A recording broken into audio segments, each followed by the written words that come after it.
You looked at in terms of weight, I think in 1950 was like $1,000 US dollars and $2009 per kilogram. Today it's like $10,000 per kilogram in 2009 dollar terms. So that's been exponential growth. Simple fact is we disagree with some of Mr. Page's methodology. We don't plan on buying airplanes by the pound. He said himself it was a speculative report. He's done some speculation, and then he's drawn conclusions based on the speculation. We don't think that's a sound methodology, and there's areas in that report that we simply just disagree with. Mr. Dan Russ, Associate. The head of military procurement for national defense issued his own report, in which he suggests the cost per aircraft should eventually fall in line with government estimates. As we go from early low-rate production to large-scale, efficient, full-scale production, what is the rate of decrease? Will that rate of decrease come down to the estimates that have been made? And the estimates that have been made are in the 70 million range for the least costly variant. You know, the trend lines are up, and I think Washington's moved on, so it's kind of hard for us to understand how the Canadian government could get a plane for $70 million when, you know, even Washington is much higher than that. As the economy recovers. But despite ballooning estimates from the U.S. Government Accountability Office and our own parliamentary budget officer, the Prime Minister is convinced that Canada's original cost estimates still stand. There are cost increases involved in the United States that do not have any impact on us. We're buying these jets at a time where the production costs will be continuing to fall. We have significant contingencies, and all the information suggests we're well within the cost estimates for these jets, which we need. Where's his contract? He says he can get airplanes for the lower to mid $70 million per airplane and buy a lot of support for that, you know, additional $9 billion memorandum of understanding you've signed. You've signed no contract. You ain't got no commitment for that price at all, and you're not going to get it. Canada will get a benefit and not pay for some of the development costs for this airplane, but you will be extremely lucky to get an operating airplane for twice the $70 million your government is testifying to. The cost of the F-35, best way to think about it is it has a very unique costing model. The model is that the international participants will pay exactly the same thing as the U.S. government pays at the time of purchase. So today we're estimating forward into 4 or 5 years in the future to give you a budgetary estimate on how much to plan for the airplane. While there are widely divergent views over the cost of the aircraft, Parliament's budget officer does agree with the government that the F-35 meets the needs of the military as written in the still unreleased Statement of Requirements. When we got a copy of this unclassified version of the Statement of Requirements, we vetted it with experts, and I think all we were able to really determine was that it did meet the Statement of Requirements. We didn't rule out any other planes. So in our study, we didn't say, you know, plane X or plane Y would not meet it. But this plane certainly does meet, you know, the mandatory requirements that were set out in the Statement of Requirements. But critics say the process by which the F-35 was selected was flawed. D&D and the government decided several years ago that they wanted to buy the F-35. In 2010, they wrote an SOR to fit that. This is not an unheard of process, unfortunately, in government. But in reality, you're supposed to write your requirements, and then you find out who's eligible. That is a perversion of the system. The system has been hijacked. 4 years before you've defined your requirements, you're already advising the minister with a certain solution. And by the way, back then, you know, the program, the Joint Survey isn't developed today. 4 years earlier, it wasn't developed, you know, virtually at all. Laurie Hahn is a former fighter pilot, and by default, the government's lone spokesman on the F-35 purchase. And we're looking now at what the government's position is as far as what the aircraft are going to cost per unit in the mid to low 70s million per unit. How is it that you remain convinced that Canada is still going to get those aircraft at that price, given that the U.S. law forbids it from selling to foreign countries at a lower price than they buy themselves? Very good point. The price in the GAO is the average price of the airplanes, starting with the very first airplane, which was about $250 million. They're talking all three variants, not the CTOL variant, which is our airplane. So the prices, the average obviously comes down drastically because the first airplanes are always very expensive. And yes, we don't pay any more or any less than the U.S. Air Force. That's who we'll be buying with, pays in a given year.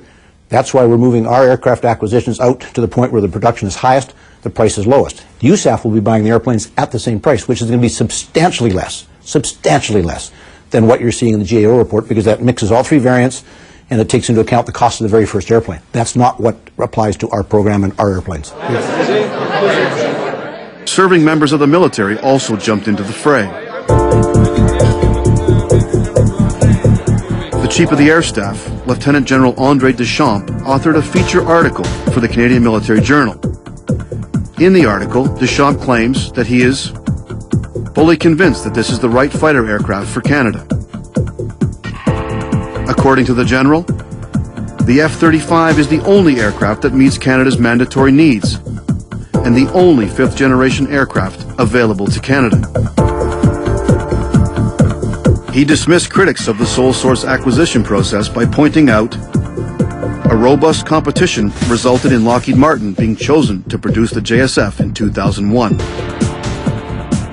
Deschamps also quoted a figure of a cost per aircraft in the low to mid $70 million range, arguing that the JSF offers the best value of any fighter available to Canada. The government has argued that we've got into this because it's the best aircraft at the best price. Now that is absolutely, as of this date, totally not true. In terms of capability, nobody knows what this aircraft is going to be able to do or not to do. It's still in development. The development is many, many years behind. And so to suggest it's this aircraft today is frankly not true at all. As for the best price, we do not know what this is going to cost. The costs have risen dramatically. And whether it's going to cost 70 million, 80 million, 90 million, 100 million, nobody can tell you for sure. And nobody can tell you for sure what the annual maintenance cost is going to be. But it wasn't only serving members of the military that came out in force. Retired Air Force generals also added their voices in support of the F-35. Well, of course, Canada could buy an aircraft that is less capable, possibly cheaper, not necessarily, that isn't able to do the things that the F-35 will do exceptionally well. But then the whole expenditure of $10, $15, $20 billion would be a complete waste of money because it wouldn't be able to do the job. The Air Staff in National Defense Headquarters, according to my information, has spent years examining the requirement, examining the alternative airplanes that might be available to Canada, and they've concluded that the F-35, because it's a whole generation ahead of any competitive aircraft out there, is the only one that would do the job efficiently. Any other choice to Canada would involve a waste of taxpayers' money. It's unprecedented to have military officers and Air Force people out campaigning for this particular jet in the public mind. That's unusual. I don't like to see that because I think it takes away from the civilian role of the oversight of military expenditures, military matters totally, decisions about what we do as a country. And I think that's a direction that we haven't gone in before. You are here to discuss some extremely important issues that affect... The defense minister as well continued his own offensive to promote the Lightning II as the best and only aircraft which can meet Canada's needs. Everything that I have seen about this aircraft, and I've been down to the plant in Texas, in Fort Worth, I've received numerous briefings on the capability of this aircraft, I've seen the simulators, everything that I've seen leads me to believe that this aircraft will dominate the airspace over North America, and that's what we need. While there are a multitude of voices, it seems clear they're all singing from the same songbook. The first verse being that the F-35 is the only fifth-generation fighter available to Canada. The F-35 is the only available aircraft on the market, available to Canada, that falls into that category that's called fifth generation. There is only one fifth-generation aircraft available to us. But what defines a fifth-generation fighter? Well, a fifth-gen fighter is what we call the next generation. And it has a number of attributes to it, one of which is stealth. It's certainly not the only one. The airplane has a multispectral suite of sensors on it that allows it to operate day or night, any environment. And when we can fuse the information from those sensors together, We have a much higher level of situational awareness for the pilot. You as a former fighter pilot, can you explain to me just what constitutes a fifth-generation aircraft? Well, basically what separates this airplane from an airplane like the Super Hornet, for example, is very low observability, i.e. stealth. The airplane is incredibly hard to detect. An F-35 will see and kill an F-18 at several times the range that the F-18 will even see the F-35. So that's a measure there. The other one is systems fusion. In an airplane like the F-18, which I'm familiar with, the pilot is processing the radar, the fire control system, the communication systems, the moving map, all that kind of stuff. He's coordinating that in his head. In the F-35, all those systems talk together, so what the pilot gets is the final solution. So it's much more user-friendly in that respect. The third one, big difference, is the communications capability, the ability to transfer information from your airplane to other airplanes, the ability to receive information automatically, to transmit through AWACS to some other force or some other airplane, for AWACS to transmit information into your airplane. Just the connectivity that we would have with that airplane is like nothing we've got now. Lockheed likes to use that terminology, fifth-generation fighter, stealth, and other buzzwords to paint an aura around this airplane that it is some sort of high-tech wonder weapon. It's nothing of the sort. American defense analyst Winslow Wheeler submitted written testimony to the House of Commons Defense Committee outlining his serious concerns about the F-35. He remains one of the harshest critics of the plane, in part because it is designed to be a multi-role aircraft. If you look at how multi-role airplanes perform, they do lots of things, everything poorly. Because of the weight added to make it a competent bomber, it's a poor fighter. Because of some of the characteristics you need as a fighter, it ain't such a great bomber.